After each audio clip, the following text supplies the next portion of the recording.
In the early days after the tragedy, the internet became a place of mourning. A small online support group was created for a young woman whose life had ended too soon. Friends, family, classmates, and strangers joined to share memories, express grief, and search for answers. Photographs, messages of love, and stories about her kindness filled the group. Among dozens of members, one account stood out. The user posted frequently, offering empathy, encouragement, and reassurance. Some members called the account an emotional pillar, but months later, investigators discovered something deeply unsettling. The person offering comfort may have been hiding a devastating secret. The killer may have been watching from inside the very community seeking justice. Before her name became part of the case, 24-year-old Emily Carter was known as thoughtful, curious, and endlessly optimistic. She worked part-time at a bookstore, studied at university, loved photography, and volunteered at a community shelter. Her social media reflected a life of small joys, sunsets, coffee with friends, and the occasional book post.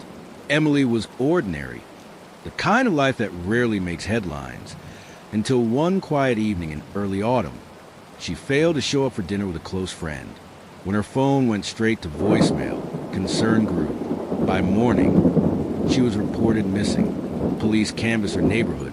Volunteers posted flyers, and social media buzzed with questions. 3 days later, her body was found in a wooded area outside town, sending shockwaves through her community. Within hours, an online group called Justice for Emily appeared. Hundreds joined in the first week, posting photos, stories, and condolences. The group became a digital archive of her life. Among the most active members was Quiet Supporter, posting daily messages of sympathy, encouragement, and reflections on grief. While most members shared memories, this account seemed focused on the investigation. At first, detectives had little to go on. Emily's murder left few clues. Secluded location, no surveillance, and no witnesses. They interviewed friends, family, and co-workers, all describing her as kind, responsible, and without enemies. Phone records and surveillance were examined, but progress was slow. Meanwhile, justice for Emily continued to grow.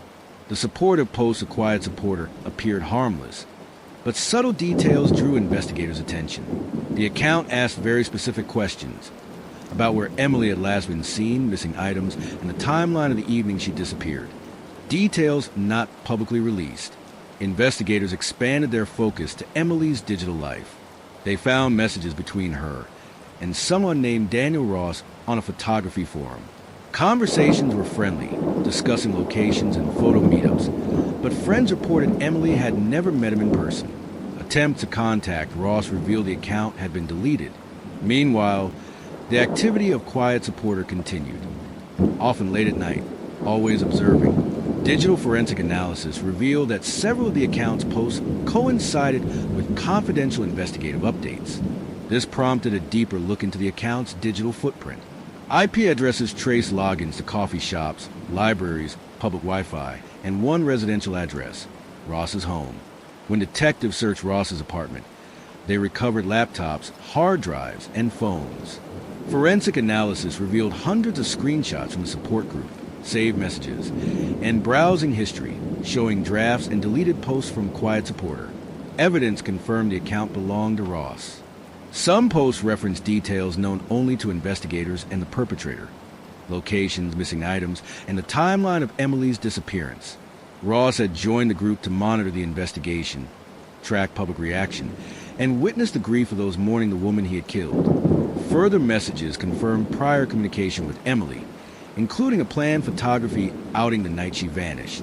The case culminated in Ross's arrest 9 months after Emily's death. Prosecutors relied heavily on digital evidence. Messages between Ross and Emily, login records linking him to Quiet Supporter, and the stored screenshots documenting his obsessive monitoring. Experts explained that some criminals insert themselves into investigations or communities connected to their crimes, out of curiosity, control, or to stay ahead of authorities. For Emily's family, the discovery was devastating. Many had interacted with the account, believing it was a source of comfort, only to learn it was a perpetrator. Ross was found guilty, bringing legal closure but leaving a lasting digital cautionary tale. Online communities can bring people together, offer comfort, and help investigations, but they can also hide someone responsible for unimaginable harm. In Emily Carter's story, the truth emerged not only through detective work, but through the digital footprints left by a killer who believed anonymity would protect him. Those very footprints ultimately led investigators to culprit, showing that sometimes the person searching for answers is the very person who already knows them.